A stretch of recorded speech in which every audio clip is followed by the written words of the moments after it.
देश की आजादी में तुम घरों में छिपे हुए थे। आज भी शहीदों के नाम इंडिया गेट पर लिखे हुए हैं। उन 95,000 नामों में 65,000 सिर्फ मुसलमानों के नाम। देश के खिलाफ नहीं बोलना चाहिए। अल्हम्दुलिल्लाह ये देश हमारा है, हम इस देश के खिलाफ क्यों बोलेंगे? अरे अंग्रेजों के गुलाम तो तुम थे। देश की आजादी में तुम घरों में छिपे हुए थे। आजादी तो हमने दिलवाई है, अंग्रेजों से लड़े हम, हमारे उलमा शहीद हुए।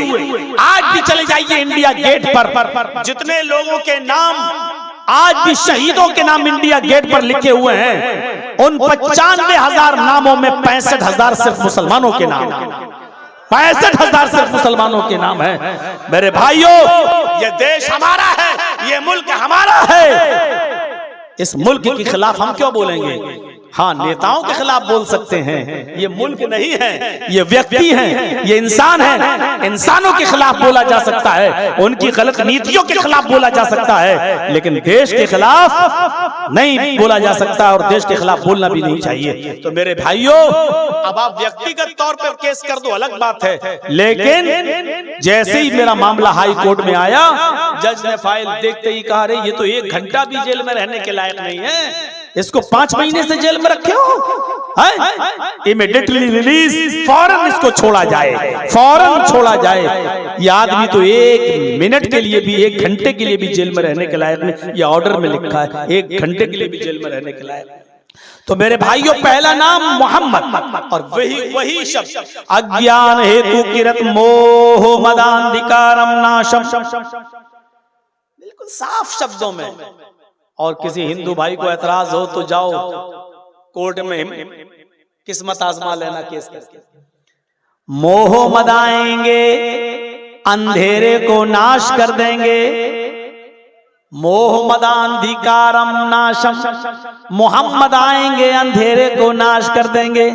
यानी इस दुनिया में जो अंधेरा होगा, जो पाप होंगे, जो गुनाहों के काम होंगे, उन गुनाहों के कामों को खत्म करने के लिए, उन गुनाहों को मिटाने के लिए, इस जुल्मत और तारीकी और अंधेरे को खत्म करने के लिए मोहम्मदुर रसूलुल्लाह आएंगे।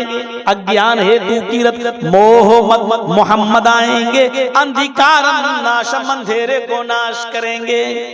बिल्कुल हूबहू यही नाम वेद में आ गया। अच्छा, अगर यह मोहम्मद से मुराद मोहम्मद नहीं है तो मुझे कोई हिंदू पंडित तर्जमा करके बताए मोहम्मद का तर्जमा क्या करोगे? मीनिंग करो, मोहम्मद जो आया है उसका क्या मीनिंग करोगे? कोई है ही नहीं। मोह के माना कुछ है ही नहीं, और मोह मद अलग अलग करके पढ़ोगे तो 2 लफ्ज बनते, मोह मद। मोह मानी लालच और मद मानी शराब, उसी से बना है मदिरा। मोह मानी लालच और मद मानी शराब। लालच और शराब, अब तर्जुमा करो, मोह मद, लालच और शराब, ना अंधकारम नाशम, अंधेरे को नाश करेंगे। तो शराब और लालच कभी अंधेरे को नाश करते हैं क्या? शराब और लालच अंधेरे को नाश करता है क्या? नहीं करता। इसका मतलब यह है कि यहाँ मोहम्मद का लफ्ज मोहम्मद है, और मोहम्मद एक इंसान का नाम है, और वो रसूल है, पैगंबर है। इसलिए यह तर्जमा करना पड़ेगा कि मोहम्मद आएंगे, अंधेरे को नाश करेंगे। शराब और लालच अंधेरे को नाश थोड़ी करेगा। शराब और लालच तो अंधेरे को और बढ़ाएगा, वो नाश नहीं करेगा। तो इसलिए यह तर्जमा किया जाएगा, मोहम्मदांधिकारम नाशम, मोहम्मद अंधेरे को नाश करेंगे, मोहम्मद अंधेरे को मिटाएंगे। इसमें कोई शक नहीं कि मोहम्मद रसूलुल्लाह ने अंधेरे को मिटाया। जुआ खेला जाता था, शराब पी जाती थी, जिनाकारी हद से ज्यादा थी, बेपर्दगी और यानियत का बाजार गरम था। औरतें खाने काबा का, मोहम्मद रसूलुल्लाह के नबी बनने से पहले औरतें खाने काबा का बिल्कुल बरहना और नंगी होकर तवाफ किया करती थी। उनके जिस्म पर कोई कपड़ा ना हुआ करता था, वो बिल्कुल बरहना और नंगी होकर तवाफ किया करती थी। मोहम्मद रसूलुल्लाह आपने औरतों को उनके हुकूक दिलाए, उनको उनके जिस्मों पर कपड़े पहनाए। आपने जुए को खत्म किया है, आपने शराब की हुर्मत का ऐलान किया है, आपने जिनाकारी के दरवाजे को बंद किया है। इतने गुनाहों के काम हुआ करते थे कि लोग अपने घरों में पैदा होने वाली लड़की को जब वो 4 साल की हो जाया करती थी तो उस बच्ची को जंगल में ले जाया करता था उसका कसाई बाप, उसका संग दिल बाप, उसका पत्थर दिल बाप उसको जंगल में ले जाया करता था और उसको एक गड्ढे में धक्का दे दिया करता था और ऊपर से मिट्टी डाल कर उसको दफन कर दिया करता था, उसको मार डालता था, जिंदा दफन कर दिया करता था। ऐसा अंधेरा था जिसको मोहम्मद रसूलुल्लाह सल्लल्लाहु अलैहि वसल्लम ने आकर दूर किया। कितने चैलेंज थे नबी के सामने। हम तो हजारों मदरसे होने के बावजूद, हजारों मौलवी होने के बावजूद, हर जुमे को खुतबा होने के बावजूद, इतने जलसे होने के बावजूद अपने समाज से, अपने मुआशरे से सिर्फ जहेज की एक बुराई खत्म नहीं कर पा रहे हैं, एक लानत तक खत्म नहीं कर पा रहे हैं जहेज की। आज किसी एक लड़की का निकाह, उसकी शादी बगैर जहेज के नहीं होती है। थोड़ा बहुत ही सही, चाहे एक बाइक ही देना पड़े, एक मोटरसाइकिल ही देना पड़े, लेकिन देना पड़े। इतने मदरसे, इतने उलमा, इतने मौलाना, इतनी तकरीरें, इतने जलसे, इतने खुतबे, सब होने के बाद भी उसी मस्जिद के इर्द गिर्द रहने वाले लोग, उनकी बेटियों की शादी भी बगैर जहेज के नहीं हो पाती। इतने मौलवी मिलके एक बुराई खत्म नहीं कर पा रहे। जहेज, अना मोहम्मद, उसका नाम, मेरा नाम मोहम्मद है, व अना अहमद, और मेरा दूसरा नाम अहमद है। नबी अकरम ने फरमाया कि मेरा एक दूसरा नाम है, वो नाम है अहमद। इसमें कोई शक नहीं कि अल्लाह के नबी के दूसरा नाम अहमद भी था और कुरान में ये अहमद का लफ्ज भी आया है। हजरत ईसा अलैहिस्सलाम ने अपनी कौम से कहा था, मैं तुम्हें तस्दीक करता हूँ उस किताब की जो मुझसे पहले आई, तौरात, मुसद्दिक़न लिमा बैना यदैया मिनत तौरात। मैं तस्दीक करता हूँ उस किताब की जो मुझसे पहले मूसा लेके आए, यानी तौरात की, और मैं पुष्टि करता हूँ, खुशखबरी तुम्हें सुनाता हूँ, व मुबश्शिरम बिरसूलिन याती मिन बाद इस्मुहु अहमद, और मैं तुम्हें बशारत देता हूँ, खुशखबरी सुनाता हूँ एक ऐसे नबी की, एक ऐसे रसूल की जो मेरे बाद आएगा, इस्मुहु अहमद, उसका नाम अहमद होगा। मैं तुम्हें खुशखबरी सुनाता हूं एक ऐसे रसूल की जो मेरे बाद आएगा, उसका नाम क्या होगा? अहमद। लीजिए, अहमद भी आ गया। ये अहमद का नाम भी वेदों में मौजूद है। भाई बैठ जाइए, आप लोग खड़े क्यों हैं? थोड़ा सा बैठ जाइए, आसानी रहेगी पीछे वालों को देखने में।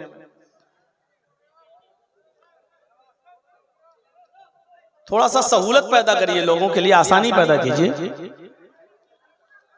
देखिए, मैं इतनी आसान भाषा में बोल रहा हूं, एक बात को कई बार बोलता हूं ताकि आप समझ जाएं। मैं बंबई और दिल्ली में नहीं बोल रहा हूं। मुझे मालूम है कि आप लोग बंगला बोलते हैं और हिंदी आप लोग समझते हैं, लेकिन बहुत थोड़ी, तो हम बहुत आसान भाषा में आपको समझा रहे हैं, कोशिश भी कर रहे हैं कि आपके जहन में, माइंड में, आपके दिमाग में मैं अपनी बात उतार सकूं। अभी बंबई होता, दिल्ली होता, कोई और, तो हम अभी बहुत तेज स्पीड में बोल रहे होते, वहां एक बात को कई बार नहीं बोलते, लेकिन हम आपके बीच में आए हैं, हमें किस तरह बोलना है ये मैं जानता हूं। और इसीलिए बंगाल वाले बेचारे 20 साल से भूले नहीं हैं, हमको बुला रहे हैं, क्योंकि उनके समझ में मेरी बात आती है। अहमद का लफ्ज भी वेद में आया है। अहमद पितुष्परी में धामिर तस्य जगरब अहम सूर्यवाजनी, ये भी वेदों में मंत्र मौजूद है। अहमद पितुष्परी में धामर तस्य जगरब, अहमद ने सबसे पहले कुर्बानी दी। मेधामिर तस्य जगरब, अहमद पितुष्परी में धामिर तस्य जगरब, अहमद पिता समान है। अहमद पिता समान है, बाप जैसे हैं, बाप है नहीं, बाप जैसे हैं। जैसे बाप अपनी औलाद को उनकी गलतियों पर डांटता भी है और समझाता भी है, उसी तरीके से मोहम्मद रसूलुल्लाह भी तुम्हें डांटेंगे भी और समझाएंगे भी। अहमित पितुष्परी पिता समान है, मेधा मृतस्य जग्रब, उन्होंने सबसे पहले कुर्बानी दी, यानी अपना इलाका, अपना शहर, अपना वतन छोड़ा। वही सबसे पहले मक्के से मदीने की तरफ हिजरत की है। कुर्बानी का मतलब उन्होंने अपने माँ बाप की, उन्होंने अपने रिलेटिव्स की, उन्होंने अपने शहर की, उन्होंने अपने साथियों की कुर्बानी दी। अपने शहर को, अपनी बस्ती को छोड़ दिया। अहमित पितुष्परी मेधा मृतस्य जग्रब, सबसे पहले कुर्बानी दी और कहा अल्लाह से, कहा ईश्वर से, अहम सूर्यवाजनी, हाय हमारे प्रभु, हाय हमारे रब, हाय हमारे ईश्वर, हाय हमारे रब, हाय हमारे दाता, हमको संपूर्ण जगत के लिए सूरज बना दे, हमको सूर्य की तरह रोशन कर दे, हमको सूरज की तरह चमका दे। अल्लाह ने मोहम्मद रसूलुल्लाह को सूरज की तरह चमका दिया। चमकाने का मतलब समझ रहे हैं? जैसे सूरज निकलता है, उसकी रोशनी सबके घरों में जाती है, रात के अंधेरे को मिटा देता है और सूरज सबको रोशन कर देता है। इसी तरीके से मोहम्मद रसूलुल्लाह ने अपने इल्म से सबको रोशन कर दिया, अपने इल्म से सबको चमका दिया, यानी मोहम्मद रसूलुल्लाह सबके लिए नबी बनकर पहुंच गए, नबी बनकर आए। अहम सूर्य बाजनी, हाय अल्लाह हमको सूरज की तरह बना दे। जैसे सूरज सबको रोशनी देता है, ऐसी हमसे भी सबको रोशनी दे दे, यानी हमारे जरिए भी सबको इल्म पहुंचा। अल्लाह ने मोहम्मद रसूलुल्लाह को सिराज मुनीर भी कह दिया, सिराज मुनीर भी कह दिया, यानी चमकता हुआ सूरज, रोशन सूरज भी कह दिया। या अय्युहन नबी इन्ना अरसलनाका शाहिदन व मुबश्शिरन व नज़ीरा व दाइयन इलल्लाहि बिइज़्निही व सिराजन मुनीरा। मोहम्मद सल्लल्लाहु अलैहि वसल्लम, हमने आपको रोशन सूरज बनाकर भेजा है, रोशन चिराग बनाकर भेजा है। रोशन सूरज, जब सूरज निकलता है तो अंधेरा मिट जाता है। मोहम्मद रसूलुल्लाह के भी वही हाल है। जब आपको नबूवत मिली तो आपने गुनाहों का अंधेरा खत्म कर दिया। सूरज जब निकलता है तो रात में होने वाले जराइम का इर्तिकाब रुक जाता है। चोर चोरी करना दिन की रोशनी में छोड़ देता है और दिन दहाड़े जराइम का इर्तिकाब नहीं करता है। सूरज की रोशनी में कोई आदमी दिन दहाड़े जुर्म नहीं करता है। इसी तरीके से मोहम्मद रसूलुल्लाह ने लोगों को ऐसा समझाया कि लोगों ने गुनाह करना छोड़ दिए, लोगों ने गुनाह करना छोड़ दिए।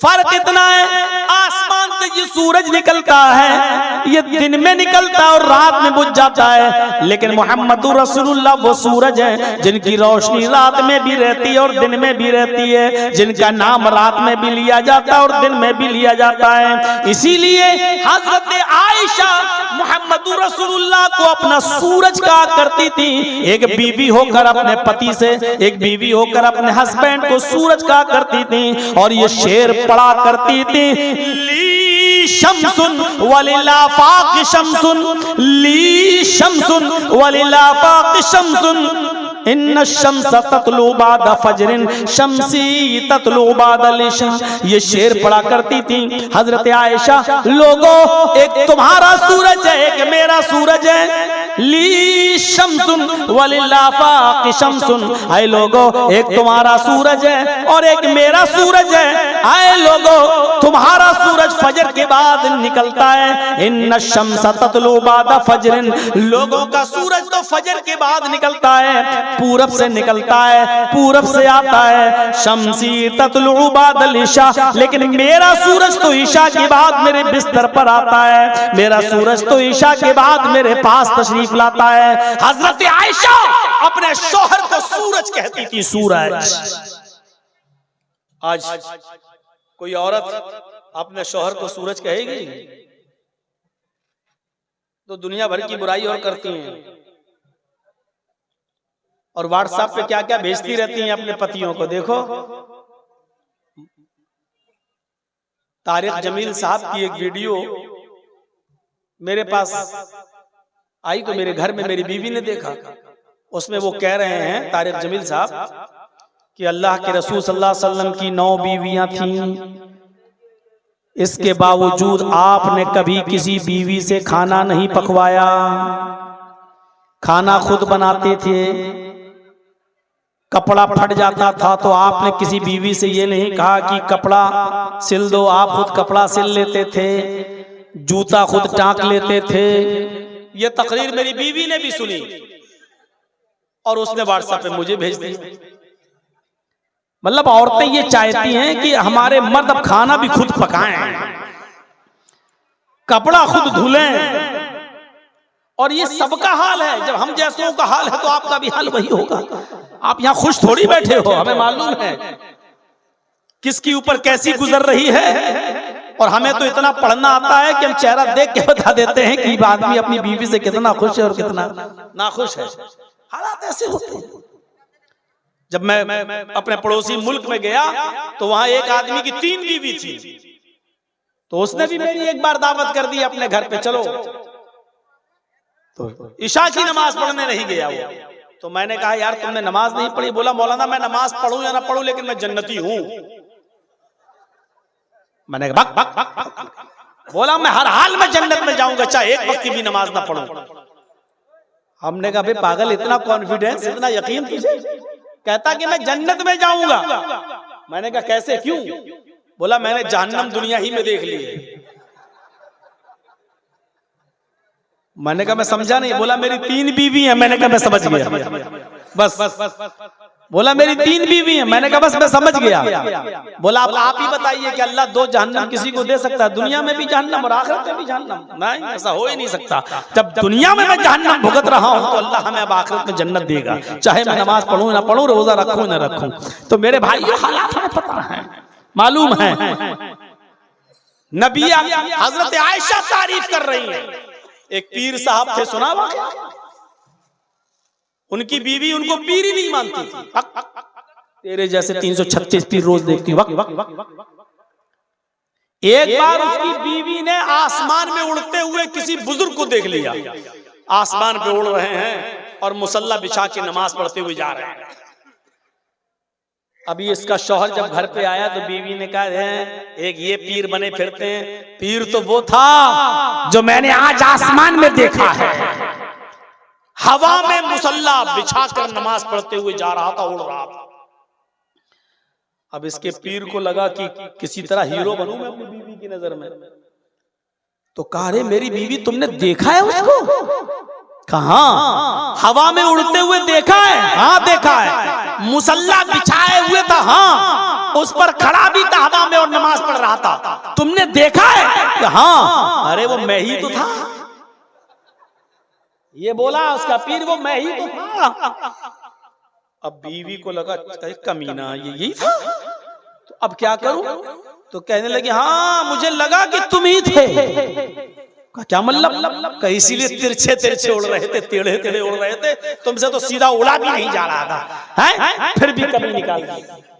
अभी तारीफ कर रही थी, जब सुना ये तो मेरा ही आदमी, तो कहने की वो तो टेढ़े टेढ़े उड़ रहे थे, तिरछे तिरछे, किबला इधर था तुम उधर उड़ रहे थे, कमी निकाल दी। उसने कहा ऊँट रे ऊँट, तेरी कौन सी कल सीधी, अभी औरत तेरी कौन सी फितरत, क्या तुझे समझूं और क्या तुझे मानूं? मैं तो सोचा था क्या मेरी ताई, अब मैं हीरो बन जाऊंगा तेरी नजर में, फिर भी तूने कमी निकाल दी, फिर भी तूने कमी निकाल दी। मेरे प्यारे साथियों गौर करो, हजरत आयशा से सीखना चाहिए हमारी औरतों को, हमारी बहनों को, हमारी माओं को, हमारी कौम की बेटियों को, कि वो किस तरीके से तारीफ कर रही हैं। ली शम्सुन वलिला बाकी शम्सुन शम्सी खैरुम मिन शम्सिस समाई। तुम्हारा सूरज है और एक मेरा सूरज है, मेरा सूरज तुम्हारे सूरज से बेहतर है। इन्न शम्स ततलू बादा फजरिन, तुम्हारा सूरज फजर के बाद निकलता है। शम्सी ततलू बादल इशा, और मेरा सूरज इशा के बाद मेरे बिस्तर पे आता है। ये तारीफ कर रही है हजरत आयशा रज़ी अल्लाह ताला नाम। तो अहमद नाम भी आया है, अहमद अहमद पितुष्परी में धामिर से जगरब अहम सूरवाजनी। अहमद पिता समान है, बाप की तरह है। सबसे पहले उन्होंने कुर्बानी दी और अल्लाह से, ईश्वर से कहा मुझे सूरज की तरह बना दे, मुझे सूरज की तरह चमका दे, मुझे पूरी दुनिया के लिए सूर्य बना दे। यानी जैसे सूरज की रोशनी सबको पहुंचती है, ऐसी मेरी रोशनी भी सबको पहुंचा दे, मेरा इल्म, मेरी तालीम भी सबको पहुंचा दे, हर घर तक इस्लाम पहुंच जाए। ये अहमद नाम भी आया है। वो अनल माही, तीसरा नाम माही, यमहुल्लाहु बिल कुफ्र, माही का मतलब मिटाने वाला। अल्लाह के नबी फरमाते अल्लाह मेरे जरिए कुफ्र को मिटाएगा। यमहुल्लाहु बिल कुफ्र, अल्लाह मेरे जरिए कुफ्र को मिटाएगा, गुनाहों को मिटाने वाला, ये भी मेरा नाम है माही। ये नाम भी वेदों में आया है। तथस्तु शंभल गिरा में सोत स्वाजी उजात मंगलाचार्य बहुला पापिता विवज्जता। तथस्तु शंभल गिरा में सोत स्वाजी उजात, शंभल गिराम में अंतिम ऋषि आएगा, आखिरी नबी शंभल गिराम में आएगा। शंभल गिराम ये मुरादाबाद वाला संभल मत समझ लेना। शंभल संस्कृत में शंभल के माना होते हैं शांत और गिराम मानी गांव। तो क्या मतलब होगा? शंभल गिराम शांति वाला गांव। अरबी में शांति वाले गांव को अगर ट्रांसलेट करोगे तो क्या करोगे? अल बलदिल अमीन। अल बलद मानी शहर और अमीन मानी अमन वाला। अब शंभल गिराम शांति वाला गांव, और अरबी में कहना हो तो क्या कहोगे? अल बलदिल अमीन, अमन और शांति वाला शहर। तो अब देखिए अल्लाह के नबी कहाँ आए? अल बलदिल अमीन में आए। कहाँ आए? मक्के में आए। तो वेदों ने क्या कहा है? आखिरी नबी मोहम्मद कहाँ आएंगे? शंभल गिराम में आएंगे, शांति वाले गांव में आएंगे, यानी अल बलदिल अमीन में मक्के में आएंगे। मोहम्मद रसूलुल्लाह कहाँ आए? मक्के में। हिंदू भाइयों बहुत सोचने की जरूरत है। तुम्हारी किताब नाम बता रही है, अब तुम्हारे यहाँ शंभल गिराम कोई ना हो तो हम क्या करें? सूरज रोशनी दे रहा है, चमगादड़ ही अंधा हो जाए ना दिखे तो इसमें सूरज का क्या कसूर है? तुम्हारी किताबें तुम्हें रोशनी दे रही हैं, उन किताबों की रोशनी में तुम्हें ना दिखाई दे तो इसमें किताबों का क्या कसूर है? शंभल गिराम में आएंगे, सोत स्वाजी उजात है, लोगों को ऊंची जगह पर खड़े होकर स्पीच देंगे, सुनाएंगे, अच्छी बातें बताएंगे। अल्लाह के रसूल सल्लल्लाहु अलैहि वसल्लम मिंबर पर खड़े होकर, ऊंची जगह पर खड़े होकर लोगों को समझाते थे। यानी मस्जिद में समझाने के लिए मिंबर बना लिया, लकड़ी के मिंबर पर खड़े हो जाते थे और आप लोगों को नसीहतें करते थे। सोत स्वाजी उजात, मंगलाचार, नेकियों की बातें बताएंगे, अच्छी अच्छी बातें बताएंगे। बहुला पापिता विवज्जता, बहुला मानी बहुत बड़े बड़े, पाप ताप गुनाह यानी कबीरा गुनाह, बड़े बड़े गुनाहों से लोगों को रोकेंगे, बड़े बड़े गुनाहों से लोगों को मना करेंगे, बड़े बड़े गुनाहों से लोगों को बाज रखेंगे। और यहाँ क्या कहा जा रहा है? यमहुल्लाहु बिल कुफ्र, गुनाहों को मिटाने वाला। यानी अल्लाह के नबी का नाम माही है, बड़े बड़े गुनाहों को मिटाने वाले, उनको खत्म करने वाले, गुनाहों के कामों से रोकने वाले। और यहाँ वेदों में क्या कहा गया है? बहुला पापिताप विवज्जता, वो बड़े बड़े गुनाहों का नाम लेकर मिटाएगा, वो बड़े बड़े गुनाहों को नाम लेकर खत्म करेगा। बड़े बड़े गुनाहों का, आपने बड़े बड़े गुनाहों का नाम लेकर खत्म किया कि नहीं किया? एक सहाबी आए, अय्यु ज़ंबि अकबरु इंदल्लाहि, या रसूल अल्लाह, आए अल्लाह के नबी सबसे बड़ा गुनाह क्या है बताइए, सबसे बड़ा गुनाह क्या है बताइए? अल्लाह के नबी सल्लल्लाहु अलैहि वसल्लम ने फौरन फरमाया, अंतदउ लिल्लाहि निद्दन व हुवा खलक़क, अल्लाह को छोड़कर किसी और को पुकारना, किसी और से मदद तलब करना, हाजत रवा समझते हुए और मुश्किल कुशा समझते हुए। हमने आपसे पैन मांग लिया, ये शिर्क नहीं है, क्योंकि आपको हमने हाजत रवा नहीं माना है, हमने आपको मुश्किल कुशा नहीं माना है। हमारे सामने ये आपके मौलाना साहब बैठे, मैंने कहा हजरत जरा पेन दे दीजिए, ये शिर्क नहीं है। बहुत से लोग एकदम कह देते हैं अपनी बीवी से खाना मांग लेते हैं, ये शिर्क नहीं है। अगर हमने बेटा बेटी कहीं से मांग लिया तो शिर्क हो गया है। नहीं, बीवी से खाना मांगना शिर्क नहीं है। हजरत से मैंने पेन मांग लिया ये शिर्क नहीं है, क्योंकि हजरत को हमने मुश्किल कुशा नहीं माना है। आज हमें पेन की जरूरत पड़ गई, कल हजरत को हमसे 100 रुपए की जरूरत पड़ सकती है, कल हजरत हमसे मांग सकते हैं। ये हमारे मोहताज हैं, हम इनके मोहताज हैं जिंदगी की जरूरतों में, मुश्किल कुशा नहीं है।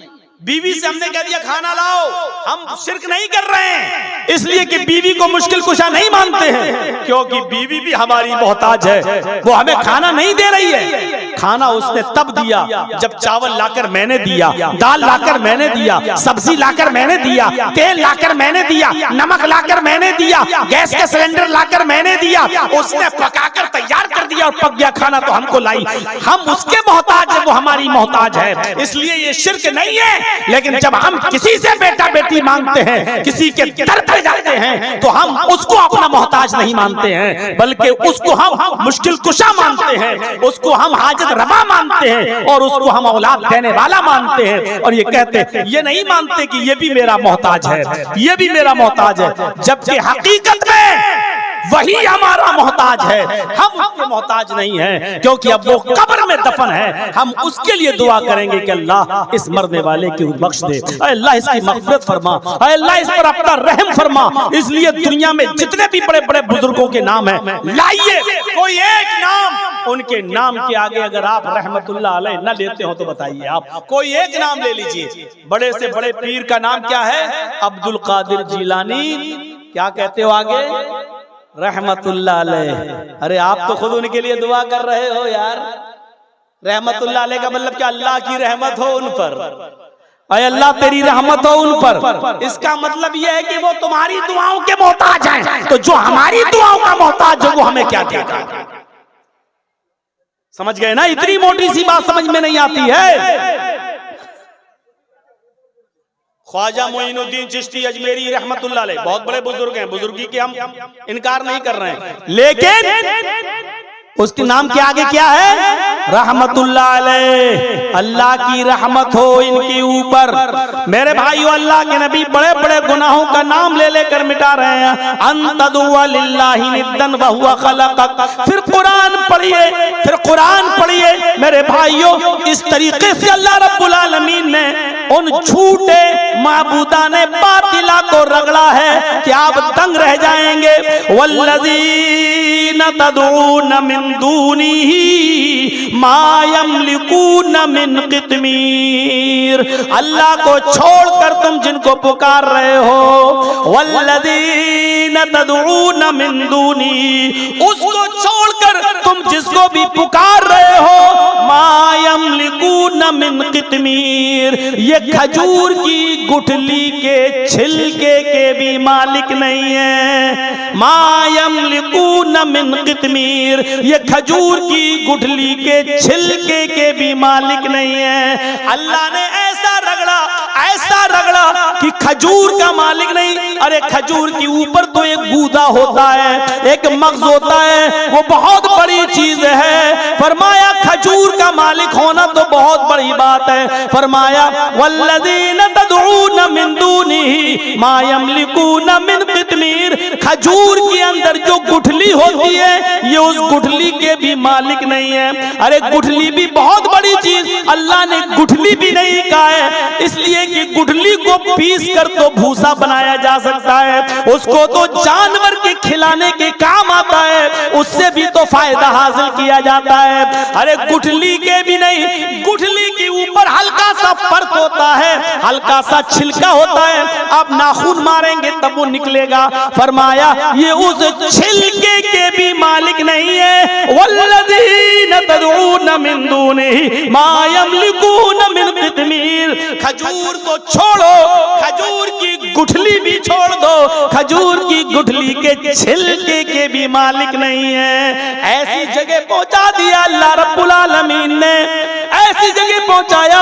इन्नल्लज़ीना तदऊन मिन दूनिल्लाहि लन यख़्लुक़ू ज़ुबाबा, अल्लाह को छोड़कर तुम जिनको पुकारते हो ये सब मिल जाएं, वलव इज्तमऊ लहू, सब मिल जाएं। अल्लाह को छोड़कर तुम जिनको पुकारते हो ये एक मक्खी भी पैदा करने की ताकत नहीं रखते। वलविजतमाऊ, सबकी सब जमा हो जाएं, कश्मीर से कन्याकुमारी तक, बरेली से बगदाद तक, पूरी दुनिया के सारे इकट्ठे हो जाएं, ये सब मिल जाएं तो एक मक्खी भी पैदा करने की ताकत नहीं रखते। अरे मक्खी पैदा करना तो दूर, मक्खी थोड़ी सी कोई चीज इनसे लेकर चली जाए, मिठाई से कुछ थोड़ा सा रस, थोड़ा सा शीरा चूस ले, थोड़ा सा शक्कर का एक दाना, चीनी का एक दाना ले जाए, अल्लाह कहता है व इन यस्लुबहुमुज़्ज़ुबाबु शैअन ला यस्तनक़िज़ुहु मिन्हु, तो ये उस मक्खी को पकड़कर जो चीज वो छीन कर ले गई, ये उससे वो चीज वापस लेने की भी ताकत नहीं रखते, वापस भी नहीं ले सकते। अब बहुत से लोग कहेंगे मौलाना ये बात तो अल्लाह ताला ने पत्थर की मूर्तियों के लिए कही है, ये बुजुर्गों के लिए नहीं कही है, ये नेक बंदों के लिए नहीं कही है, ये पत्थर की मूर्तियों के लिए कही। अल्लाह जानता था कि ऐसे लोग पैदा होंगे जो कमियां निकालेंगे, जो कहेंगे पत्थर की मूर्तियों के लिए कही, इसलिए अल्लाह ने साफ साफ कह दिया है इन्नल्लज़ीना तदऊना मिन दूनिल्लाहि इबादुन अम्सालुकुम, अल्लाह को छोड़कर तुम जिनको पुकार रहे हो वो पत्थर की मूर्तियां नहीं है, वो तुम्हारे ही जैसे बंदे हैं। इबादुन अम्सालुकुम, वो तुम्हारे ही जैसे बंदे हैं। तुम पत्थर की मूर्तियों से बेटा बेटी नहीं मांग रहे हो, अपने ही जैसे बंदों से बेटा बेटी मांग रहे हो। अल्लाह ने कहा इबादुन अम्सालुकुम, वो तुम्हारे ही जैसे बंदे हैं। पत्थर की मूर्तियों के बारे में ये कुरान की आयत नाजिल नहीं हुई है, बल्कि ये बुजुर्गों बंदों ही के लिए हुई है। अल्लाह को सब कुछ मंजूर है, लेकिन शिर्क बर्दाश्त नहीं है, शिर्क मंजूर नहीं है। No compromise. नमाजों में कमी होगी हम तुम्हें चाहे तो माफ कर देंगे, रोजे में कमी होगी हम चाहे तो तुम्हें माफ कर देंगे। हाँ, नमाज की, रोजों की, हज की, ज़कात की कमियां लेके आओगे हम हो सकता है तुम्हें माफ कर दें, लेकिन शिर्क लेके आओगे तो हम तुम्हें माफ नहीं करेंगे। इन्नल्लाह ला यग़फ़िरु अन युश्रक बिही व यग़फ़िरु मा दून ज़ालिका लिमन यशा, अल्लाह शिर्क को माफ नहीं करेगा और उसके अलावा जिसको चाहेगा अल्लाह माफ कर देगा, लेकिन शिर्क को अल्लाह माफ नहीं करेगा। बड़े बड़े गुनाहों का नाम लेकर अल्लाह के नबी सल्लल्लाहु अलैहि वसल्लम ने मिटाया है, इसलिए आप बहुला पापिता विबज्जता, बड़े बड़े गुनाहों को मिटाने वाले होंगे। आपने मिटा, आप मोहम्मद भी थे, आप अहमद भी थे, आप माही भी थे। और मोहम्मद का माना क्या है? जिसकी सबसे ज्यादा तारीफ की जाए। देखिए दो लफ्ज हैं मोहम्मद और अहमद। मोहम्मद का माना जिसकी तारीफ सबसे ज्यादा की गई हो, और अहमद का माना जिसने सबसे ज्यादा तारीफ की हो। दो लफ्ज याद रखिएगा, मोहम्मद जिसकी तारीफ सबसे ज्यादा की गई हो, और अहमद के माना जिसने अल्लाह की तारीफ सबसे ज्यादा की हो। ये दोनों नाम मोहम्मद पर फिट बैठते हैं सल्लल्लाहु अलैहि वसल्लम। अल्लाह के नबी की तारीफ सबसे ज्यादा की गई। इंसानों में, मखलूकात में सबसे ज्यादा किसका नाम लिया गया? मुहम्मदुर रसूलुल्लाह सल्लल्लाहु अलैहि वसल्लम का। आप सुबह उठते हैं, आप देखिए सुबह आँख खुली, आप क्या पढ़ेंगे?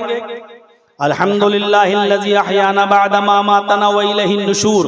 ये सुबह उठते ही आपकी दुआ शुरू हो गई है। अब आप देखिए, अब आप सुबह उठने के बाद सबसे पहले वुजू बनाएंगे, बिस्मिल्लाह। जब बिस्मिल्लाह कहकर आप वुजू बनाएंगे तो वुजू के बाद की जो दुआ पढ़ेंगे उसमें मुहम्मदुर रसूलुल्लाह का नाम लेंगे। क्या कहेंगे? अशहदु अन्ना मुहम्मदन अब्दुहु व रसूलुहु, अल्लाह के नबी का नाम। कितना नाम लिया जाता है। पूरी दुनिया का मुसलमान वुजू के बाद की दुआ पढ़ता है, और ना पढ़ता हो तो याद कर लेना चाहिए नबी का नाम। अब अज़ान के अल्फाज अदा हो रहे हैं, अल्लाहु अकबर, अल्लाहु अकबर, अशहदु अल्ला इलाहा इल्लल्लाह। आवाज आती है, ओ मेरे बंदे तूने मेरी किबरियाई का ऐलान तो कर दिया। अल्लाहु अकबर, अल्लाहु अकबर, ओ मेरे बंदे तूने मेरी किबरियाई का ऐलान तो कर दिया। अशहदु अल्ला इलाहा इल्लल्लाह, ओ मेरे बंदे तूने मेरी वहदानियत का और मेरी तौहीद का इकरार तो कर लिया, लेकिन अभी मेरे नबी की रिसालत का इकरार नहीं हुआ है। ऐ मेरे बंदे, तेरी अज़ान उस वक्त तक मुकम्मल नहीं होगी जब तक कि तू मेरे मेरे नाम के साथ साथ मेरे हबीब का, मेरे मुस्तफा का नाम नहीं लेगा, और यहाँ नाम लेना पड़ता है अशहदु अन्ना मुहम्मदर रसूलुल्लाह। अगर इस बात की गवाही दे रहे हो कि अल्लाह के अलावा कोई माबूद नहीं, तो इस बात की भी गवाही दो कि मोहम्मद अल्लाह के रसूल हैं। इसका मतलब यह है इबादत सिर्फ अल्लाह की होगी और इताअत सिर्फ मोहम्मद रसूलुल्लाह की होगी। नमाज तो अल्लाह के लिए पढ़ी जाएगी, ये इबादत है, लेकिन नमाज कैसे पढ़ी जाएगी ये तरीका जनाब मोहम्मद रसूलुल्लाह का होगा। ये अजान का मतलब है अल्लाहु अकबर अल्लाहु अकबर। नमाज पढ़ने आना हो तो ये मान कर आओ। अजान क्यों दी जाती है? लोगों को खबर करने के लिए नहीं। असल वजह क्या है अजान की? अल्लाहु अकबर अल्लाहु अकबर, अल्लाह सबसे बड़ा है, अल्लाह सबसे बड़ा है। जब अल्लाह को सबसे बड़ा मानते हो तो अपनी दुकान बंद कर दो। अल्लाह को सबसे बड़ा मानते हो तो अपनी खेती बाड़ी छोड़ दो। अल्लाह को सबसे बड़ा मानते हो तो अपनी फैक्ट्री को छोड़ दो। अल्लाह को सबसे बड़ा मानते हो तो बैंक में अगर सर्विस कर रहे हो तो बैंक की नौकरी उसी वक्त बंद कर दो और आओ मस्जिद की तरफ। अब अल्लाह को बड़ा मानते हो तो आओगे और अल्लाह को बड़ा नहीं मानते होगे तो तुम नहीं आओगे। अगर अल्लाहु अकबर की आवाज सुनने के बाद भी तू अपनी दुकान खोले रहा, बैठा रहा, तो इसका मतलब यह है कि तूने अल्लाह को बड़ा नहीं माना, अपनी दुकान को बड़ा मान लिया। अगर अजान सुनने के बाद तू अपनी फैक्ट्री में काम करता रहा तो इसका मतलब यह हुआ कि तूने अल्लाह को बड़ा नहीं माना, अपनी फैक्ट्री को बड़ा माना है। अल्लाहु अकबर की आवाज सुनकर तू खेत अपना जोतता रहा, हल चलाता रहा, तो इसका मतलब यह हुआ कि तूने अल्लाह को बड़ा नहीं माना है, तूने अपने खेत को और अपने कारोबार को बड़ा माना है। अल्लाह को अगर बड़ा माना होता तो सब कुछ बंद कर देता और मस्जिद में। ये है अल्लाह अकबर का माना। और दो बार किस लिए? हाँ, अगर ना सुने हो तो एक बार और सुन लो। अल्लाहु अकबर अल्लाहु अकबर, अल्लाह सबसे बड़ा है, अल्लाह से बड़ा कोई नहीं, बस काफी है। अब बार बार तुम्हारे पीछे गंगा नहीं बह रही है कि हम लाठी लेके जाएंगे, आना हो तो आओ। अब दुकान बंद कर दी, ठीक, फैक्ट्री बंद कर दी, ऑफिस छोड़ दिया, मस्जिद में आ गए। अब मस्जिद में आ रहे हो, खड़े भी होगे, रुकू भी करोगे, सजदा भी करोगे, नमाज पढ़ोगे, तो अब ये इबादत के बारे में भी सुन लो। दुकान, फैक्ट्री, ऑफिस तो बंद कर दिए और चले आए, लेकिन अब इबादत हो अगर अल्लाह के लिए करने आए हो, अशहदु अल्ला इलाहा इल्लल्लाह, ये इबादत अल्लाह के लिए होनी चाहिए, इसलिए कि अल्लाह के अलावा कोई माबूद नहीं। अब इसलिए नमाज पढ़ने आए हो। यार हाजी हूँ, हज करके आया हूँ, नमाज नहीं पढ़ूंगा तो लोग कहेंगे देखो हाजी हो के नमाज नहीं पढ़ता है।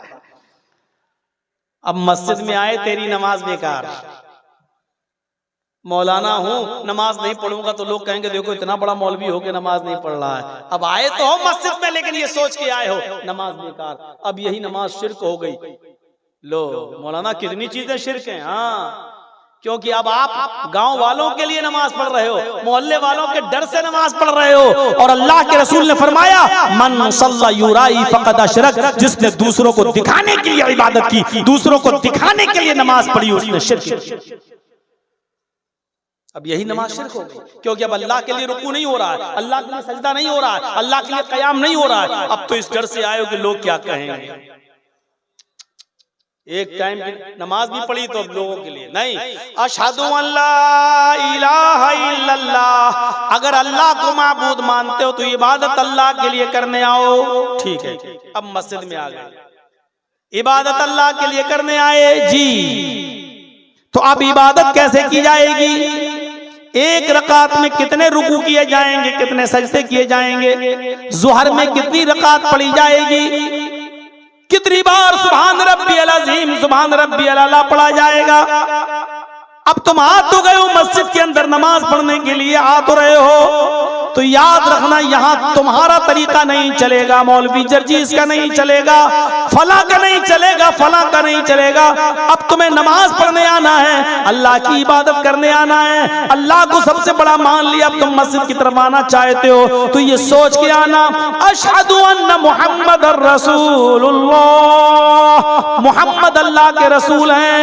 ये नमाज तुम्हें जनाब मुहम्मद रसूलुल्लाह के तरीके पर पढ़ना पड़ेगी।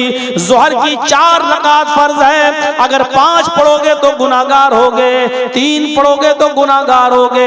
असर की 4 रकात फर्ज है, अगर 5 पढ़ोगे तो गुनाहगार होगे, 3 पढ़ोगे तो गुनाहगार होगे। मगरिब की 3 रकात फर्ज है, अगर 4 जानबूझकर पढ़ोगे तो गुनाहगार होगे, और 2 पढ़ लोगे जानबूझकर तब भी गुनाहगार होगे। फजर की बड़ी इंपॉर्टेंट नमाज है, सबसे बड़ी अहमियत रखती है, लेकिन उसकी 2 ही रकातें फर्ज हैं। अगर 3 पढ़ोगे तो गुनाहगार हो जाओगे, और 1 पढ़ के सलाम फेर लोगे तब भी गुनाहगार हो जाओगे। इसलिए कि अब ये नमाज तुम्हें अपने मनमानी तरीके पर नहीं पढ़ना है, फला फला मौलवी और कठमुल्लाओं के तरीके पर नहीं पढ़ना है। ये नमाज तुम्हें जनाब मोहम्मद रसूलुल्लाह के तरीके पर पढ़ना है। हाँ, ये 3 चीजें अगर तुम मानते हो, 3 चीजें, अल्लाह को बड़ा मानते हो तो दुकानें बंद करो, अल्लाह के लिए इबादत करना चाहते हो तो दुकानें बंद करके आओ, मोहम्मद रसूलुल्लाह के तरीके पर नमाज पढ़ना चाहते हो, ये 3 चीजें अगर तुमने मान ली, अब कहा जा रहा है हय्या अलस्सलाह, तो अब आओ नमाज के लिए। नमाज के लिए 3रे नंबर पे नहीं, 4थे नंबर पे कहा जा रहा है। आप कहेंगे नमाज, अजान नमाज के लिए होती, अगर अजान नमाज के लिए होती तो यही कहा जाता हय्या अलस्सलाह, आओ नमाज के लिए, लेकिन ये नहीं कहा जा रहा है। पहले क्या कहा जा रहा है? अल्लाहु अकबर, अल्लाहु अकबर। फिर क्या कहा जा रहा है? अशहदु अल्ला इलाहा इल्लल्लाह। फिर क्या कहा जा रहा है? अशहदु अन्ना मुहम्मदर रसूलुल्लाह। मतलब समझ गए ना? अल्लाह को बड़ा मानो, सबको छोटा, ठीक, अल्लाह के लिए इबादत हो, ठीक, मोहम्मद रसूलुल्लाह के तरीके पर हो, ठीक, इतना मान लिया। हाँ, हय्या अलस्सलाह, अब आओ नमाज के लिए। हय्या अलल फलाह, ये नमाज जब पढ़ोगे तो कामयाबी की तरफ जाओगे। अब आओ कामयाबी की तरफ। फिर सुन लो, अल्लाहु अकबर, अल्लाहु अकबर, अल्लाह से बड़ा कोई नहीं, ला इलाहा इल्लल्लाह, उसके अलावा कोई माबूद नहीं। ये है अजान का मतलब। आज समझ में आया होगा अजान क्यों दी जाती है। लोग समझते हैं अजान खबर देने के लिए दी जाती है, नहीं, अजान में पहले बताया जाता है कि अल्लाह को बड़ा मानने वाला कभी भी अजान की आवाज सुनने के बाद अपनी दुकान पर बैठा नहीं रह सकता, कभी भी अपनी दुकान पर बैठा नहीं रह सकता है। मोहम्मद रसूलुल्लाह के तरीके पर नमाज पढ़िए, और रसूल से जिसको मोहब्बत होगी वो रसूल के तरीके पर नमाज पढ़ेगा। मेरे भाइयों, आइए और सुनिए। क्या बैठिए ना, कोई बात नहीं, आप लोग जलसे को थोड़ा सा बैठे रहिए। वो लोग जा रहे हैं, अपना जलसा कमेटी के लोग अपने देख लेंगे, आप लोग बैठिए, नहीं तो हम खत्म कर देंगे, मेरा वैसे भी टाइम हो रहा है। मेरे भाइयों, थोड़ी देर मुझे और दे दीजिए। तो रसूल का तरीका भी हमें और आपको अपनाना है। अभी हमारे हमसे पहले जो अभी जिन्होंने मुझे दावत दी और बुलाया और शेर शायरी पढ़ रहे थे, अभी वो कह रहे थे कि हमसे कहा जाता है कि गुस्ताखे रसूल, हमसे कहा जाता है कि हम रसूल को नहीं मानते। मेरे भाइयों, इस मसले को भी थोड़ा सा समझ लीजिएगा और बहुत गहराई से सुन लीजिएगा। और आज मैं तुमको नई चीज बताता हूं। जो लोग हमें इल्जाम देते हैं कि ये रसूल को नहीं मानते, मैं कहता हूं अल्लाह की कसम वो बिल्कुल सच बोलते हैं। अब आप कहोगे मौलाना अल्लाह की कसम खाकर कह रही है ये बात। जी, अच्छा एक बात बताइए, आप मूसा अलैहिस्सलाम को आप अल्लाह का रसूल मानते हैं कि नहीं मानते? मैंने अपनी आवाज स्लो कर दी है। आपसे अब हम कुछ सवाल करेंगे, आपको जवाब देना पड़ेगा। बताइए, मूसा अलैहिस्सलाम को आप अल्लाह का रसूल मानते हैं कि नहीं मानते हैं? मानते हैं। लेकिन यहूदी तो कहते हैं कि मुसलमान मूसा को नहीं मानते। कहते कि नहीं कहते हैं? वो कहते हैं मूसा को हम ही मानते हैं। यहूदी कहते हैं कि मुसलमान मूसा को नहीं मानते। आपसे हम सवाल कर रहे हैं, आप ईसा अलैहिस्सलाम को मानते हो कि नहीं मानते हो? मानते हैं ना? हम और आप ईमानी पूरा नहीं होगा जब तक कि इनको हम नबी ना माने, रसूल ना माने। ईसा अलैहिस्सलाम को अल्लाह का रसूल मानते हैं कि नहीं मानते हैं? मानते हैं ना?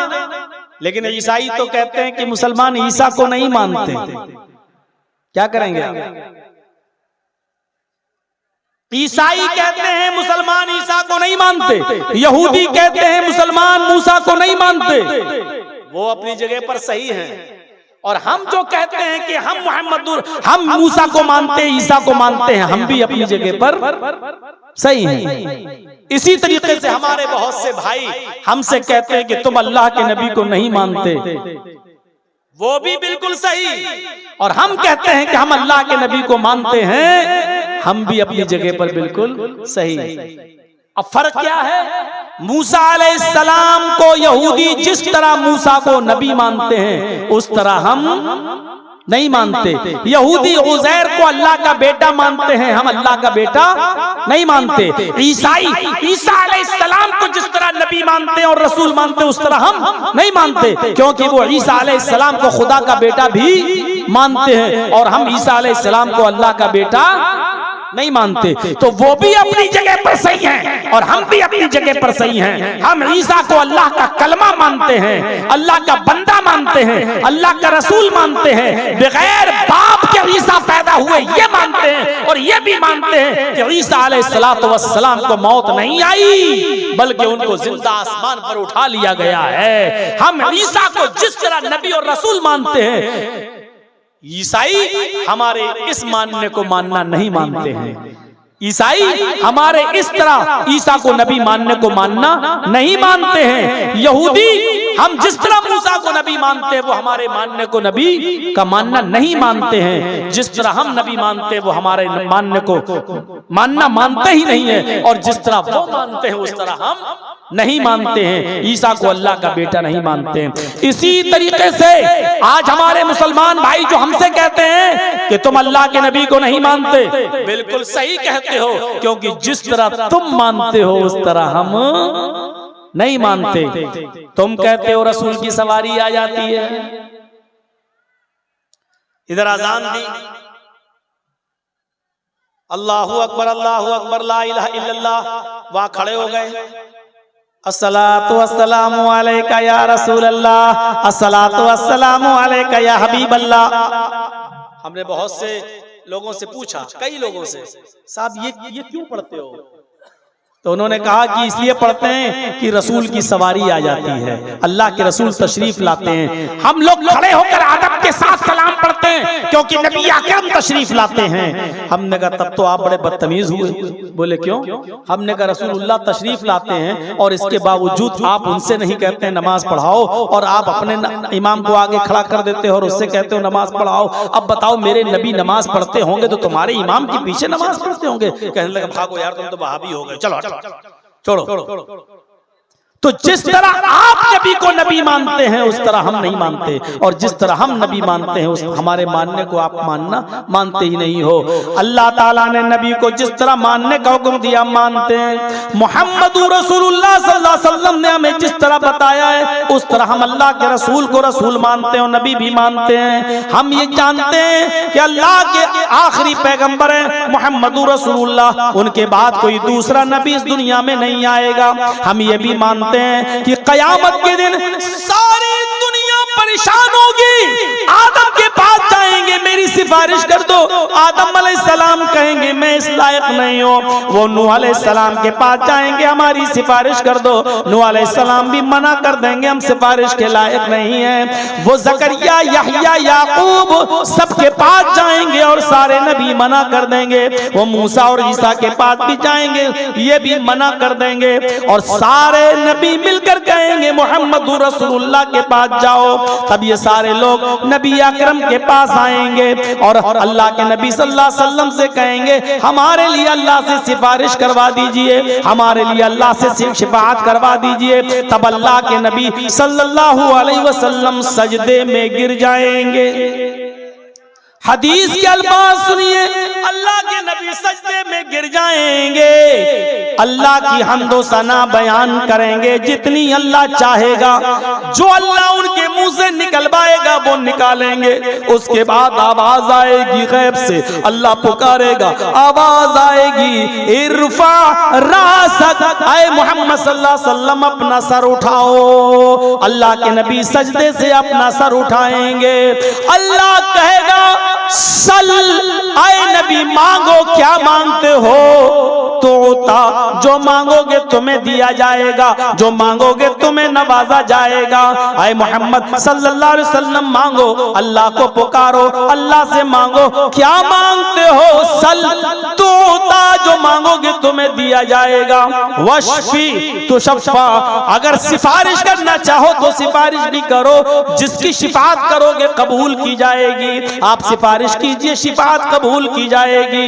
अल्लाह के नबी फरमाते हैं उस वक्त मैं गुनाहगार उम्मतियों की सिफारिश करवाऊंगा और मैं तो चाहूंगा कि सब बख्श दिए जाएं, लेकिन ये अल्लाह की मर्जी पर मौकूफ है। अल्लाह जितनों को चाहेगा बख्श देगा, अल्लाह जितनों को चाहेगा उनको बख्श देगा। तो अल्लाह ताला मेरी सिफारिश कबूल फरमाएगा। फरमाया अल्लाह के नबी सल्लल्लाहु अलैहि वसल्लम ने, इन्नी फरतुकुम अलल हौज, मैं हौज़े कौसर पर बैठा हूंगा, तुम्हारा मीरे कारवा हूंगा, तुम्हारे तो हौज़े कौसर पर बैठूंगा और तुम्हारा इंतजार करूंगा। वो हौज़े कौसर जिसका पानी बर्फ से ज्यादा ठंडा, बर्फ से ज्यादा ठंडा और शहद से ज्यादा मीठा और दूध से ज्यादा सफेद होगा, वो पानी होगा हौज़े कौसर। फरमाया मन शरिब लम यज़मा बादा, जो एक बार मेरे हाथ से पानी पी लेगा अर्शे महशर में, अरसे महशर में फिर उसको प्यास न लगेगी। मन शरिबा लम यज़मा अबदा, जो एक बार मेरे हाथ से पानी पी लेगा उसको 50,000 साल के उस दिन में, पूरे दिन में फिर प्यास नहीं लगेगी। लोग आते जाएंगे पानी पीते जाएंगे, लोग आते जाएंगे पानी पीते जाएंगे, लोग आते जाएंगे पानी पीते जाएंगे, मैं हर आने वाले को पानी पिलाता जाऊंगा। एक कौम आएगी, एक जमात आएगी, जब वो मेरे पास पानी पीने के लिए दौड़ कर आ रहे होंगे, तुम युहालु बैनी व बैनहुम, तो फरिश्ते मेरे और उनके दरमियान एक दीवार खड़ी कर देंगे, एक ओट लगा देंगे, उनको मेरे करीब नहीं आने देंगे। मैं उन फरिश्तों से कहूंगा आने दो, इन्नहुम उम्मती, ये तो मेरे उम्मती हैं, मैं इनको आज़ाए वुजू की चमक से पहचान रहा हूँ, मैं इनको वुजू के आज़ा की चमक से पहचान रहा हूँ, ये मेरे उम्मती हैं, इनके आज़ाए वुजू चमक रहे हैं, इनको आने दो, इनको मेरे हाथ से पानी पीने दो। फरिश्ते फिर कहेंगे आए मोहम्मद सल्लल्लाहु अलैहि वसल्लम, ये आपके हाथ से पानी नहीं पी सकते हैं, आप इनको पानी नहीं पिला सकते हैं। फरमाएंगे अल्लाह के नबी क्यों? तब फरिश्ता कहेगा इन्नका ला तदरी मा अहदसू बअदक, अय अल्लाह के नबी आपको नहीं मालूम, आपके इस दुनिया से रुखसत हो जाने के बाद, आपके इस दुनिया से चले जाने के बाद, अल्लाह को प्यारे हो जाने के बाद, इन लोगों ने दीन में नई नई बिदातें ईजाद कर रखी थी, इन लोगों ने दीन में नए नए काम ईजाद कर रखे थे। आपके दुनिया से रुखसत हो जाने के बाद इन्होंने दीन में नई नई खुराफातें ईजाद कर ली थी, नई नई चीजों को दीन समझ के करने लगे थे। तो सुनकर अल्लाह के नबी को गुस्सा आ जाएगा, आपका चेहरा सुर्ख हो जाएगा, आपकी आंखों में खून दौड़ जाएगा, ये लोग मेरे दीन को बदलने वाले हैं। कहा जाएगा हाँ, तब अल्लाह के नबी फरमाएंगे सोहकन सोहकन लिमन गय्यर दीनी, दूर कर दो इनको, दूर कर दो इनको मेरी आंखों के सामने से, इसलिए कि इन्होंने मेरे दीन को बदल दिया था, मेरे दीन को इन्होंने चेंज कर दिया था। ये मेरे हाथ से पानी नहीं पिएंगे, इनको दूर कर दो मेरी आंखों के सामने। ये कोई मामूली चीज है? जब चाहो दीन का नाम लेकर कोई काम करने लगो और कह दो कि दीन है। मेरे भाइयों, दीन वही माना जाएगा जो जनाब मोहम्मद रसूलुल्लाह ने दिया है। दीन ना तुम्हारे बाप का चलेगा ना मेरे बाप का चलेगा। दीन चलेगा तो फातिमा के बाप का चलेगा, दीन चलेगा तो हसन और हुसैन के नाना का चलेगा। हमारे और आपके जरिए दीन जो ईजाद हुआ है, जो चल रहा है, दुनिया भर की खुराफातें उस दीन के अंदर हमने दाखिल कर दी हैं, वो दीन नहीं चलेगा। मेरे भाइयों, अल्लाह के नबी खाना बिस्मिल्लाह कहकर खाते थे, वही चलेगा। बिस्मिल्लाहि व अला बरकतिल्लाह कहकर खाते थे, वही चलेगा। अब पूरा कुरान पढ़ के खाना चाहो तो नहीं खा सकते, ये दीन नहीं है। अब उसको नाम फातिहा दे दो, कुल दे दो, कुछ और दे दो, ये सब तुम्हारी खुराफातें हैं, दीन का इससे कोई ताल्लुक नहीं है। मेरे भाइयों, इन तमाम चीजों को छोड़ देना चाहिए और इन बिदअतों से हमें परहेज करना चाहिए, वरना कयामत के दिन हमें नबी अकरम सल्लल्लाहु अलैहि वसल्लम के हाथों से पानी भी पीने को नहीं मिलेगा। हमारी माँ बहनों को भी चाहिए कि शरीयत पर अमल करें, शरीयत पर अमल करें, मोहम्मद रसूलुल्लाह से मोहब्बत करें, वरना अल्लाह के नबी सल्लल्लाहु अलैहि वसल्लम ने यह भी फरमाया कि जब मुझे मेराज हुई और मुझे जहन्नम दिखाई दी, जब मैंने जहन्नम में देखा तो मुझे जहन्नम में औरतों को सबसे ज्यादा जलते हुए देखा। मेरी बहनों, औरतें जहन्नम में सबसे ज्यादा जलती हुई क्यों न दिखें? तू तड़ाक करने वाली औरत, शौहर की नाफरमानी करने वाली औरत, मेकअप करने वाली और मेकअप को भी बनाओ सिंगार को भी गैर मर्दों के लिए करने वाली औरत। मेरे भाइयों, फरमाया सहाबा ने, अल्लाह, सहाबियात ने पूछा, औरतों ने पूछा, कुलना व बिमा या रसूलल्लाह, अल्लाह के नबी औरतें जहन्नम में सबसे ज्यादा क्यों जलती हुई दिखाई दी? औरतें क्यों गई? तो फरमाया तकफुरन तुकसिरन लान व तकफुरन लाशीर, तुम लानो तान ज्यादा करती हो और अपने शौहरों की नाफरमानी, अपने पति की नाफरमानी ज्यादा करती हो। आजकल, कल भी मैंने एक तकरीर में कहा था और आज भी बता दूं मेरे भाइयों, अगर हमारी बहनें जान जाएं ये लिपस्टिक किन चीजों से बनती है, अगर लिपस्टिक को बनता हुआ देख लें तो कभी जिंदगी के अंदर लगाना गवारा नहीं करें। ये लिपस्टिक इतनी गंदी गंदी चीजों से मिलकर बनती है और इस लिपस्टिक की हिफाजत के लिए कि कुछ दिन तक ये खराब ना हो, इसमें अल्कोहल डाला जाता है। अल्कोहल, बगैर अल्कोहल के लिपस्टिक टिकी नहीं सकती है। और आप देख लीजिए, किसी औरत की पुरानी लिपस्टिक को उठाइए, 2.5-3 साल पहले उन्होंने लिपस्टिक खरीदी हो, उस पुरानी लिपस्टिक का ढक्कन खोलकर आप उसको सूंघिए तो उसकी बदबू आप सूंघ नहीं पाएंगे। इस लिपस्टिक में तेजाब भी मिलाया जाता है, इसमें अल्कोहल भी मिलाया जाता है और फिर मुंह पर यहां लगाते वक्त ये जम जाए, बहने ना पाए, इसलिए ऐसी चर्बी की आमेजिश इसमें की जाती है जो होंठों पर लगाते ही जम जाए, इंसानी बॉडी पर वो पिघल ना सके।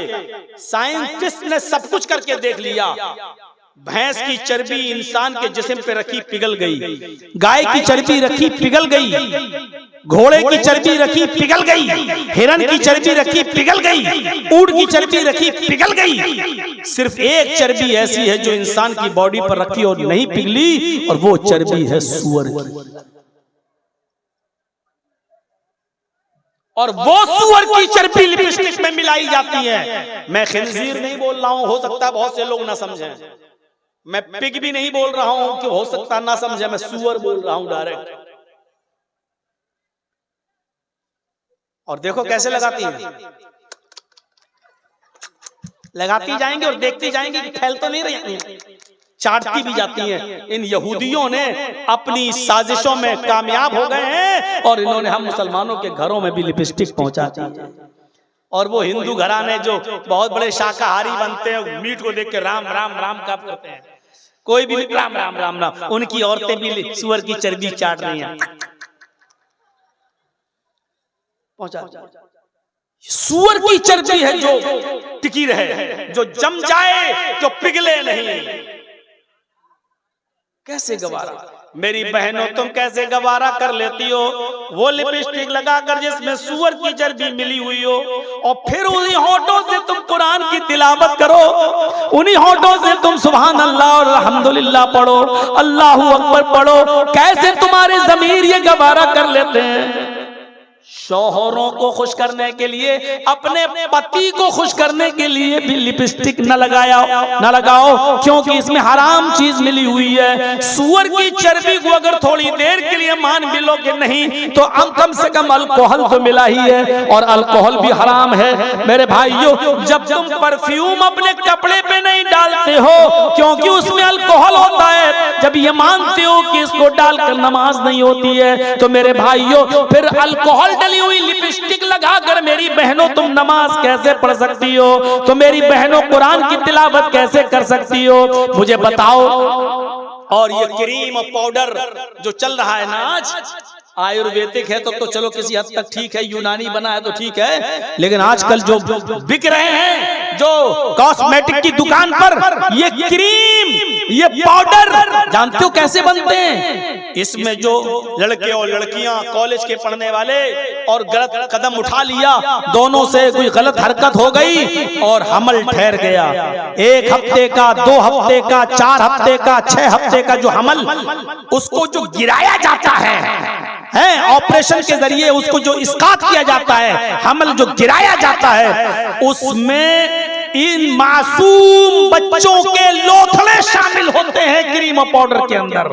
आप देख लीजिएगा हॉस्पिटल में अगर आपके बच्चे को गिराया गया तो वो लेडी डॉक्टर कभी आपको वो चीज नहीं देगी, उसको नहीं, उसको पॉलीथिन में रख लिया जाता है और उसको बड़ी बड़ी फैक्ट्रियों में, जो पाउडर और क्रीम की फैक्ट्रियां हैं, उन फैक्ट्रियों के अंदर इसको पहुंचाया जाता है, इन चीजों को पहुंचाया जाता है, और इन मासूम बच्चों के लोथड़े उसमें शामिल होते हैं, तब जाकर क्रीम और पाउडर बनता है। 1885 के अंदर एक फिल्म बनी थी, 1885 के अंदर उसमें दिखाया गया बाकायदा, उसने तौबा की है, वो यहूदी था, उसने बताया कि हमारी फैक्ट्री है और इस फैक्ट्री को हम चलाते हैं, क्रीम और पाउडर कैसे बनाते हैं। बाद में वो इस्लाम लाया और इस्लाम लाने के बाद उसने तौबा भी की, और तौबा करने के बाद उसने उस फिल्म के अंदर दिखाया, उसने अपनी पुरानी एक हरकत दिखाई, उसने दिखाया कि 12 हफ्ते का 12 वीक्स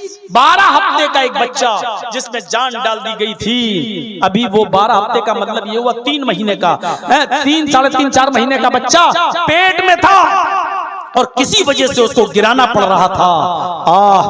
उस बच्चे को गिराने के लिए जब कैंची अंदर डाली जाती थी तो वो बच्चा जो पेट में था कैंची की तकलीफ से भागता था, इधर उधर होता था, और उसकी हार्ट बीट, उसकी दिल की धड़कनें बढ़ जाया करती थी। यानी मासूम बच्चा भी अपनी जान को बचाने के लिए उसमें इधर से उधर अपने महदूद दायरे में भाग रहा है, लेकिन उसको बेचारे को कहां भाग सकता है, और उसके टुकड़े टुकड़े किए गए और दर्द के साथ, बड़ी बेदर्दी के साथ उसको काटा गया।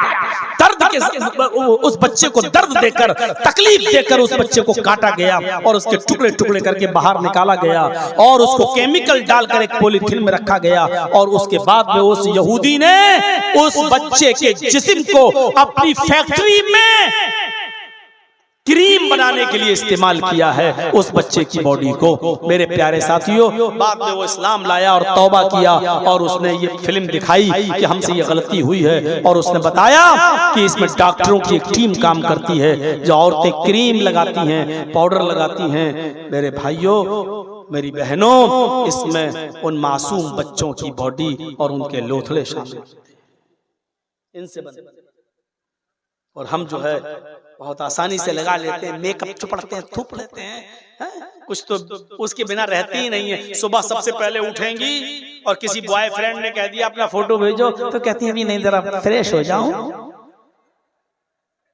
ट्रेनों में सफर करो, जब सुबह सुबह उठती हैं ट्रेनों में सफर करने वाली लड़कियां तो भूतनी लगती हैं, और बाथरूम से में जाएंगी और वहां से जब 10 मिनट के बाद आएंगी तब वो हेमा मालिनी की अम्मा बन के आ जाएंगी कि देखो कितनी खूबसूरत बन के आ गई हैं। अब ये सब नकली चीजें हैं, नकली चीजें। आपको मालूम है एक शादी के अंदर बारिश हो गई, एक शादी के अंदर बंबई में एक शादी के अंदर बारिश हो गई और बारिश में लोग भाग नहीं पाए।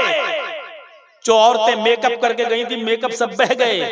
यकीन मानिए उनकी औलादें अपनी अम्मा को नहीं पहचान पा रही थी कि मेरी अम्मा कहाँ है। वो कह रहा अम्मी, उसकी माँ कह रही बेटा, वो कह रहा मेरी अम्मी। वो उसको अम्मी नहीं मान रहा था, मेकअप धुल गया। और जो शक्ल थी हीरोइन की वो अब भूतनी जैसी निकल आई अंदर से। मेरे भाइयों, मुकाबला हो रहा था कि मर्द ज्यादा खूबसूरत हैं या औरतें, मर्द ज्यादा खूबसूरत होती हैं या औरतें। उसमें उस आदमी को अवार्ड मिला जिसने कहा मर्द। क्यों? कहा इसलिए कि मर्दों के लिए कोई क्रीम नहीं बनती है, मर्द कोई मेकअप नहीं करता है, औरतें बदसूरत होती हैं इसलिए उनको मेकअप की खूबसूरती की जरूरत होती है, मेकअप की जरूरत। उसको अवार्ड दिया है, उसको अवार्ड मिला है। उसने कहा जवाब तुम्हारा सही है। और शायद ये सवाल अमिताभ बच्चन ही ने पूछा था कौन बनेगा करोड़पति में, उसको इस सवाल को माना है। उसने कहा हाँ, इस सवाल तुम्हारा जवाब ठीक है। तो मेरे प्यारे साथियों, हमें इन चीजों से परहेज करना चाहिए, अपनी माँ बहन बेटियों को भी ये चीजों से दूर रखना चाहिए। 1:30 बज गया है, हमें 1 बजे ही प्रोग्राम को खत्म करना था, मुझे थोड़ा सा जल्दी है। और आप लोगों से मेरी गुजारिश है कि कोई भी आदमी सेल्फी नहीं लेगा, फोटो नहीं लेगा और हमारे साथ कोई तस्वीर नहीं खिंचाएगा। और ये जरूरत के तहत तो जायज है, लेकिन जब कोई जरूरत नहीं है तो ये सब चीजें नाजायज हैं, हराम है, नहीं खींचना चाहिए। इन्ना शद्दन्नास अज़ाबन यौमल क़यामतिल मुसव्विरून, क़यामत के दिन सबसे सख्त अज़ाब उनको होगा जो क़यामत के जो दुनिया में तस्वीरें बनाते होंगे। मेरे बाद भी हो सकता है प्रोग्राम चले, नज़्में चले, नाते चलें और दुआया कलमात के बाद ये प्रोग्राम खत्म हो जाएगा। अल्लाह से दुआ है कि बारे हम तमाम मुसलमानों को नेक अमल की तौफीक अता फरमाए, हमें इस्लाम पे चलने की तौफीक अता फरमाए, जब तक जिंदा रखे इस्लाम पे जिंदा रखे और खात्मा हो तो ईमान पर हमारा खात्मा फरमाए। वमा अलैना इल्लल बलागुल मुबीन व आखिरु दअवाना अनिल हम्दुलिल्लाहि रब्बिल आलमीन। अस्सलामु अलैकुम व रहमतुल्लाहि व बरकातुहू।